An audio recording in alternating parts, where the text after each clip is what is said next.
Okay, so మరి ఆలస్యం చేయకుండా మారమ్మతో మనందరి మీ ముందుకి వస్తున్నటువంటి the passionate new sensation Madhav గారి స్పీచ్ వినేద్దాము.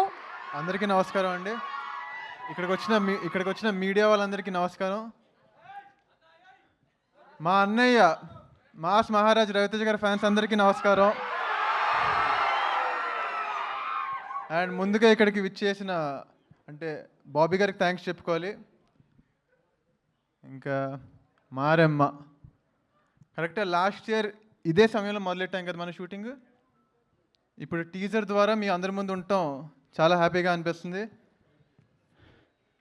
అసలు ఒక ఈ మొహాల్లో ఉంచుకుంటారా అని అనుకుంటారా? నాగరాజు గారు థ్యాంక్ యూ సో మచ్.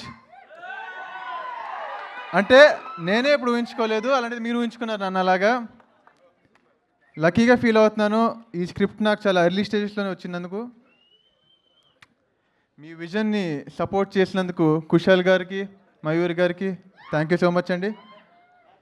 అలాగే మీ విజన్ని బాగా విజువల్గా చూపించినందుకు ప్రశాంత్ గారికి, ఈయన విజువల్స్ చాలా బాగా వచ్చినాయి. One of the main asset మాకు. Thank you so much. And music ఎలా అనిపించింది? మ్యూజిక్ ఎవరైనా అంటే ఇప్పుడు నా లుక్ ఇలా ఉండేది, ఇలా ఎలా ఎక్స్పెక్ట్ చేయరో ఆయన నుంచి కూడా అంతే. చాలా సాఫ్ట్ సినిమాలు చేసుకుంటూ వచ్చారు ఇప్పుడు దాకా. 20 తీస్తారు. 10 times ఉండాలి దీనికి సినిమాలో. అండ్ ఇంకంతే ముందు ఈవెంట్లో ఇంకా బోల్డ్ మాడేసుకుందాం. Thank you. అసలు ఒకసారి జస్ట్ వింటుంటే మాకు రవితేజ గారి మాట్లాడే విధానమే అలా గుర్తు చేస్తున్నారు.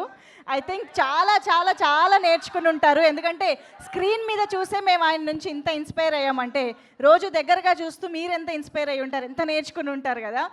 రవితేజ గారి నుంచి నేర్చుకున్న ఏ ఎలిమెంట్ని మీరు మారెమ్మలో యూజ్ చేశారు? ఐ మీన్ మారెమ్మలో అంటే బేసిక్గా లైఫ్లోనే ఏది సీరియస్గా తీసుకోకపోవడం. లైఫ్లో ఏది సీరియస్గా తీసుకోకపోవడం. ఓకే, సో అది వర్క్కైనా లైఫ్కైనా వర్తిస్తుంది ఏదైనా. సూపర్. అయితే మా వాళ్ళందరూ ఇందాక నుంచి మొత్తుకుంటున్నారు, dialogue చెప్పించు. Dialogue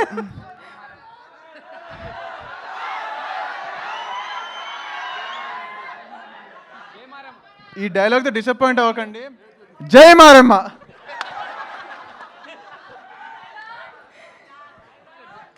thank you so much. First event కదా, ఇబ్బంది పెట్టము, మళ్ళీ కలుద్దాం. Thank you so much.